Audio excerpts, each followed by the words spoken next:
Thank you for looking after our little one for the past week. I'll be picking him up today. What? We weren't home. Sophia's sister-in-law's voice on the other end of the line sounded shaken. Wait, where is my son right now? Sophia's concern spiked. My name is Sophia, a 34-year-old stay-at-home mom. I've been married to John for 4 years. Last year, we moved in with John's parents to help care for his dad, Matthew, who was struggling with his legs, and his mom, Victoria, who became his primary caregiver. We thought it would be too much for Victoria to handle both housework and caregiving, so John and I offered to move in. At first, they were hesitant, but eventually welcomed the idea. John's brother, James, works for a global company and is currently abroad on business. That's why John, being the younger son, felt it was his responsibility to stay close to his parents and initiated the move. Living in my in-laws' house, I had no complaints. Victoria always appreciated my cooking and help with chores. They treated me kindly, and I always felt serene in their presence. John has always been kind-hearted, much like his parents. Living together was enjoyable until tragedy struck. Matthew's health deteriorated, and he passed away at the hospital. His death deeply affected Victoria and John.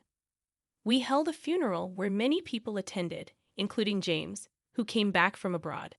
John, Sophia, thank you for taking on so much responsibility as the eldest son. James expressed his gratitude during the difficult time. I should have been the one to stay with Dad. Don't worry about it, bro. Your job overseas is important. That's right. I found happiness living with Matthew and Victoria. Thanks, both of you. I have to head back to my assignment, so please continue to look after Mom. James expressed gratitude before leaving, clearly feeling bad about not being more involved. He seemed sorry for not participating in household affairs after Matthew's passing. Despite James's departure, we continued living with Victoria, not just because he asked us to, but out of genuine concern for her well-being now that she was alone. Victoria appeared deeply saddened since the funeral, and both John and I were cautious in our interactions with her, not wanting to overwhelm her. We carried on as usual, being attentive to her needs. Gradually, Victoria started feeling better. Thanks, both of you. I'm okay now. Sorry for worrying you, she said, smiling warmly. Both John and I were relieved to see Victoria back to her old self. From then on, the three of us lived peacefully as a family. However, a new source of tension emerged in the form of Olivia, my brother-in-law's wife. Hello, looking forward to another great day, she would say, dropping off her son Alexander frequently. Alexander was a well-behaved 5-year-old, and Olivia believed leaving him with us would be a good distraction for Victoria, who had recently lost Matthew. While Victoria enjoyed spending time with her grandchild, Olivia's constant dropping off of Alexander became exhausting. Olivia claimed she couldn't take care of him during her part-time weekend work, insisting that Victoria, now free from caregiving responsibilities, should accommodate him. Although Olivia's assertion wasn't entirely wrong, it didn't make it acceptable for her to impose her child on us without considering our plans. I wonder why she doesn't work during the weekdays when Alexander is at preschool. That way, she could pick him up after work. It's puzzling. Do you think my brother knows about this? I mean, if he's in a global company, does she even need to work this much? John and I had that conversation when Alexander got dropped off during the weekends. John couldn't relax after work, and I had a part-time job on weekdays, so we preferred peaceful weekends with John and Victoria. Our plans would get thrown off when Olivia suddenly showed up to drop off her child. Finally, John and I asked Olivia to minimize the frequency of her visits. We have our plans too, you know. It's troublesome when you keep leaving Alexander here, John remarked. Olivia retorted defensively. Oh, what plans could possibly be more important than my job? John shot back. Why not you consider working when Alexander is at preschool? Then there's no need to leave him here. This infuriated Olivia. How terrible. You people don't care about family at all. It's sad to have relatives like you, Olivia said emotionally, screaming loudly. John and I were taken aback, but Victoria stepped in to mediate. Let it be, John. I enjoy spending time with my grandson, so it's no problem for me. Good on you, Victoria. I knew you'd say that.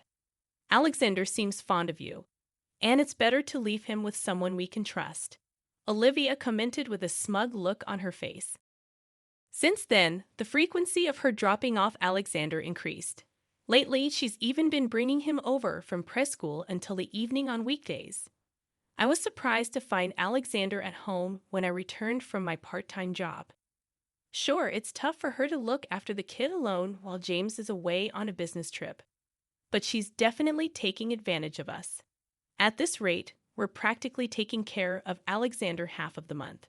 When he's with us, we often end up feeding him lunch, snacks, and sometimes even dinner, and Olivia doesn't contribute any money for food or anything. The burden keeps increasing on our end, and it didn't sit well with me. However, Victoria accepts everything, so neither John nor I could say anything further. Amidst all this, an unexpected incident occurred. The weather had been scorching hot, and the moment you step outside, you're dripping with sweat. We were all cautious, and one day, I returned home from my part-time job to find Victoria had collapsed. We immediately called an ambulance, and they confirmed it was heat stroke. Luckily, she fell just before I got home, so she was all right, but she had to be hospitalized for some time. I got so focused on housework, I didn't realize I was overheating. I'm really sorry for worrying you, Victoria apologized. It's okay, Mom. Thankfully, you're safe now. John and I reassured her, chatting with Victoria in her hospital room. We were relieved, but we had planned a family trip set to depart the day after tomorrow.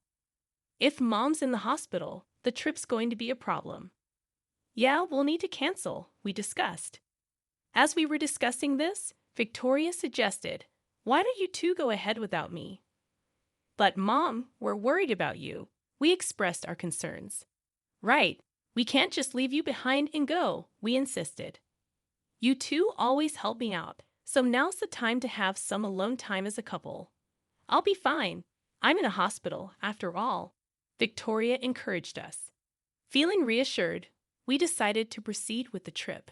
It was a waste to pay the cancellation fee for 3 people, and maybe I could change it without having to pay anything if I'm the only one who doesn't want to go. After being encouraged so much, we decided to go on the trip as well.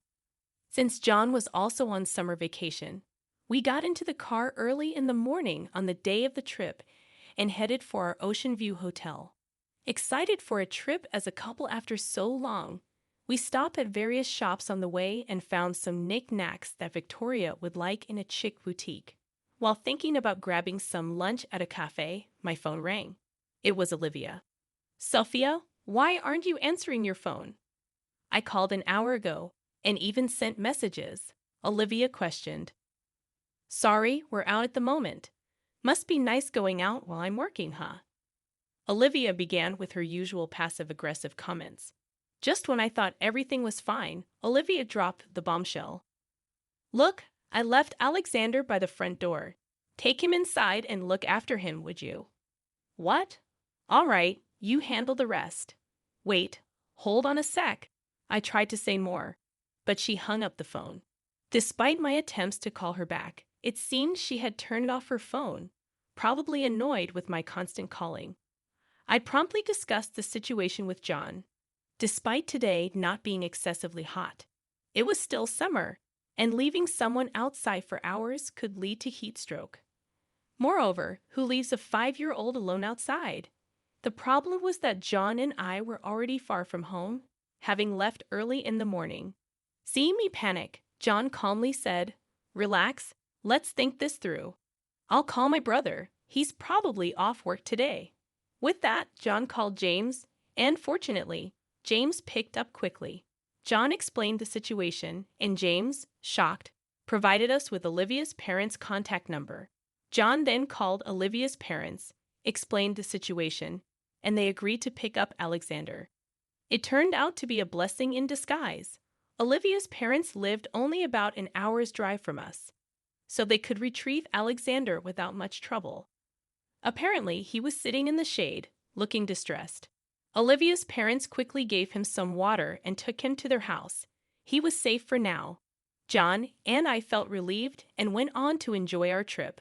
But Olivia turned out to be one exhausting person. We agreed that we needed to give her a piece of our minds. However, what happened next was beyond our expectations.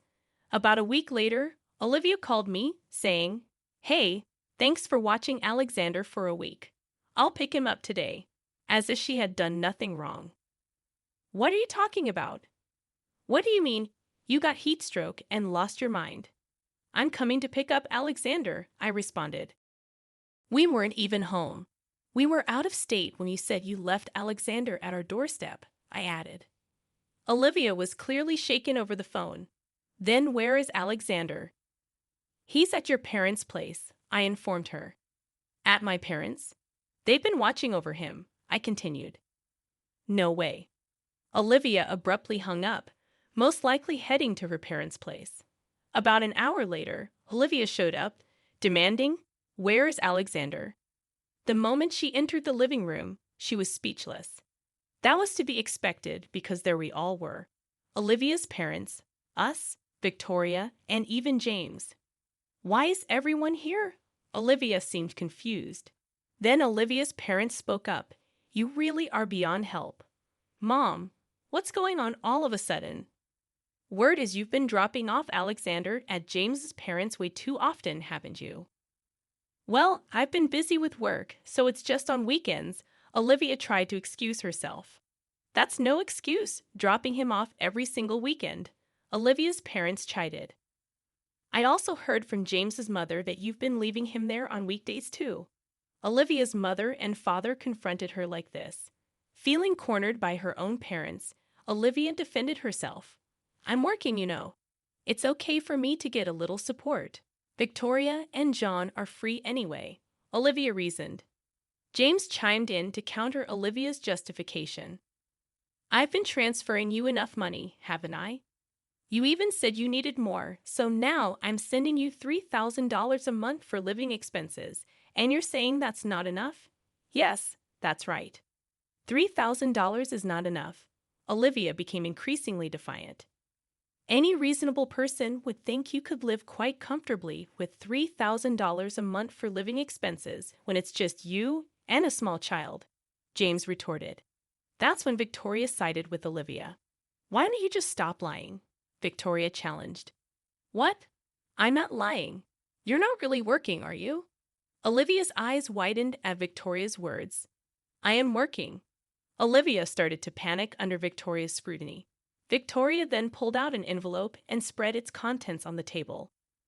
"I hate to say this in front of your parents, but I've had my suspicions about you, so I had an investigation done. It turns out you've been having an affair. You met him often on the weekends, and you left Alexander with us even on weekdays when you could manage the time." Victoria began laying out photos as proof of the affair. "Stop. Don't display those pictures like that." Frantic, Olivia tried to hide the pictures. "What you've done is a betrayal to all of us. James, who's been working hard on business trips, Sophia and John, who've been caring for Alexander, and most of all, you've betrayed Alexander." Victoria continued, revealing the evidence. It seemed Olivia finally realized the gravity of her actions. Olivia broke down and apologized deeply in front of us. "I'm really sorry. Can you find it in your hearts to forgive me?" Olivia kept apologizing, but some things can't be fixed that easily. James walked up to Olivia and handed her a piece of paper. "These are divorce papers. Let's end our relationship." "I don't want a divorce." "Shouldn't have had an affair then," James replied sternly. "I'm ashamed to say you're my daughter. Stop causing trouble and just agree to the divorce." "No way," Olivia protested, but no one in the room was on her side. Eventually, Olivia signed the divorce papers, sealing the end of her marriage with James. James was granted custody of their child. He spoke to his company about the situation and decided to return to the U.S. sooner than planned. Although this cost him a potential promotion, James said life with Alexander is more important, and they're now living together in an apartment near our family home. As for Olivia, She's been sued for alimony by James and her affair partner.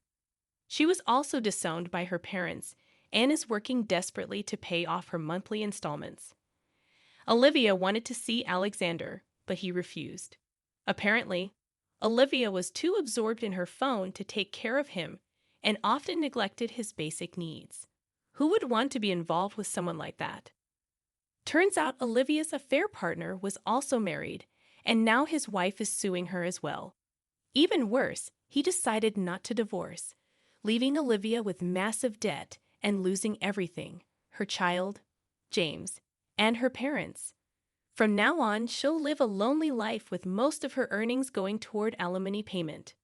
But she brought it all on herself. It's the punishment she deserves for her betrayal. Meanwhile, John and I are living happily with Victoria, and since Alexander and James live nearby, we regularly go out for meals or have barbecues in our in-laws' backyard, enjoying quality family time. I plan to continue cherishing this family I love so much and live